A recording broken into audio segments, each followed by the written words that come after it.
How to generate next financial year हम create करते हैं जब 31 मार्च को हमारा जो पीरियड है वो ख़त्म हो जाता है।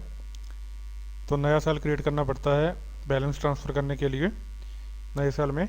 तो सबसे पहले हमने क्या करना है कि करेंसी रिपोर्ट में हमने क्लिक करना है। करेंसी रिपोर्ट में हमने चेक करना है कि ऑटो मार्किंग रिक्वायर्ड है कि नहीं रिक्वायर्ड। ऑटो मार्किंग पे क्लिक करेंगे, मार्किंग रिक्वायर्ड आ रहा है, इसको ओके करेंगे, यस करेंगे। मार्किंग हो जाने के बाद मार्किंग कंप्लीटेड का मैसेज आ गया यहाँ पे, ओके करेंगे। उसके बाद फाइनल अकाउंट पे क्लिक करना है। फाइनल अकाउंट पे क्लिक करने के बाद जहाँ पे ऑटोमेटिक स्टॉक वैल्यूएशन है वो अपने आप आपकी आ गई है। जो स्टॉक आपका बैलेंस है उसकी वैल्यूएशन के हिसाब से आपका क्लोजिंग स्टॉक करेंसी का वो बता रहा है आपको। तो इसको हमने जनरेट कर देना है, अभी जनरेट करेंगे।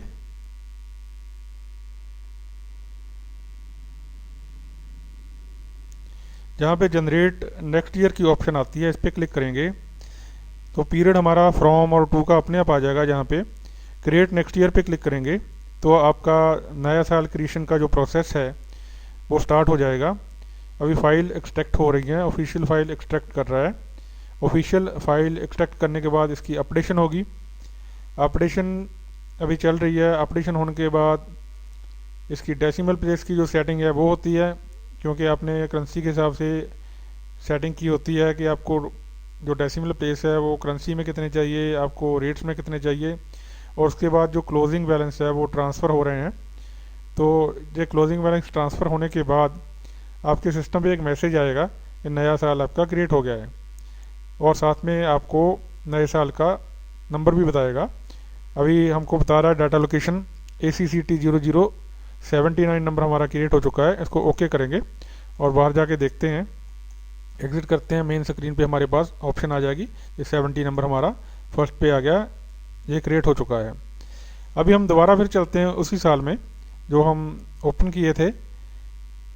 इसमें एक चीज़ और देखनी है हमने कि अगर आपने पुराने साल में दोबारा कोई एंट्रीज कर दी तो आपने उसके ओपनिंग बैलेंस नए साल में अपडेट कैसे करने हैं दोबारा।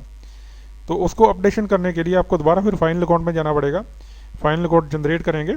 जनरेट के बाद हम दोबारा process same financial year change करने का दोबारा करना पड़ेगा। जनरेट नेक्स्ट ईयर पे क्लिक करेंगे। अभी यहाँ पे देखिए अपडेट नेक्स्ट ईयर की ऑप्शन आ गई है। अभी वहाँ आपको अपडेट नेक्स्ट ईयर पे क्लिक करेंगे तो आपका जो नया साल है वो अपडेट हो जाएगा। थैंक्स।